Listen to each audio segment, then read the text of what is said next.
আসসালামু আলাইকুম everyone, welcome back to my channel Labiba's kitchen.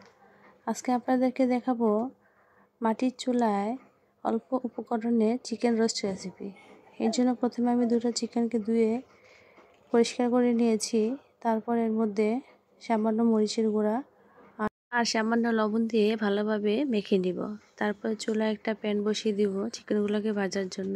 এরপর একে একে সবগুলো চিকেনকে আমি তেলের মধ্যে দিয়ে দিব। চিকেনগুলোকে আমি হালকা বাদামি করে ভেজে নিব।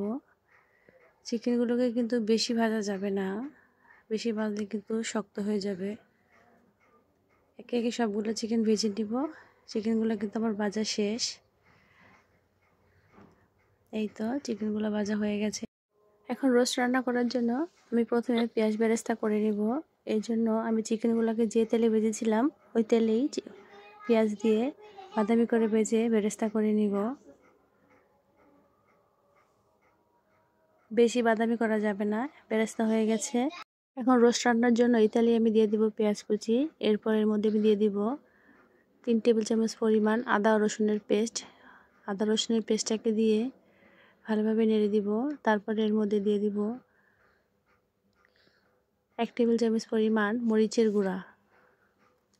তারপর এর মধ্যে দিয়ে দিব রোস্টের মশলা 2 টেবিল চামচ পরিমাণ। এরপর এর মধ্যে দিব পরিমাণ মতো লবণ।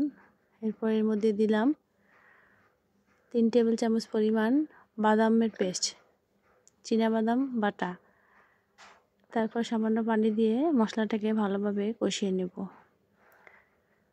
এরপর এর মধ্যে দিয়ে দিব কাঁচামরিচ। তারপর এর মধ্যে দিব টমেটো সস আর সয়া সস, আর দিয়ে দিব 1/2 কাপ পরিমাণ পেঁয়াজ কুচি। তারপর মশলাটাকে কষিয়ে এর মধ্যে দিয়ে দিব আগে থেকে ভেজে রাখা চিকেনগুলোকে দিয়ে আমি ভালোভাবে কষিয়ে নেব। এই পর্যায়ে কোনো পানি ব্যবহার করব না। চিকেনগুলো কিন্তু এমনিতেই সিদ্ধ হয়ে যাবে, কারণ যেহেতু চিকেনগুলো আগে থেকেই ভাজা ছিল। চিকেনগুলো কিন্তু আমার প্রায় সিদ্ধ হয়ে আসছে। এখন এর মধ্যে আমি দিয়ে দিব গুঁড়ো দুধ দিয়ে ভালোভাবে নেড়েচেড়ে মিশিয়ে নিয়ে আর রান্না করব 10 মিনিট।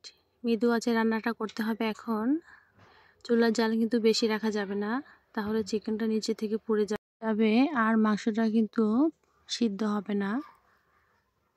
মৃদু আছে আমি আরও রান্না করে নিলাম কিছুক্ষণ। এরপর এর মধ্যে আমি দিয়ে দিব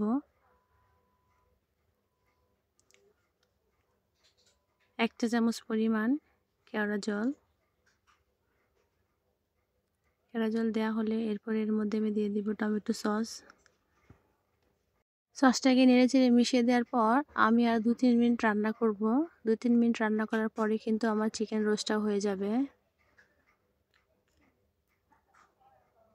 আমার চিকেনগুলো কিন্তু খুবই ভালোভাবে সিদ্ধ হয়েছে, দেখেই কিন্তু বোঝা যাচ্ছে। রান্নাটা কিন্তু প্রায় শেষের দিকে। এখন এর মধ্যে আমি দিয়ে দিব আগে থেকে ভেজে রাখা পেঁয়াজ বেরেস্তা।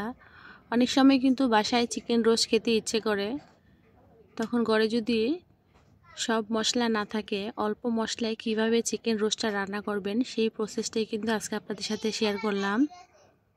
দেখতেই পাচ্ছেন রোস্টটা কিন্তু খুবই সুন্দর হয়েছে।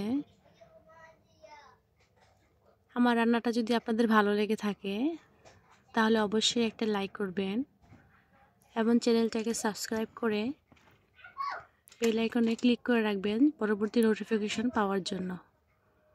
সবাই ভালো থাকবেন, অবশ্যই বেশি বেশি লাইক করবেন। আসসালামু আলাইকুম।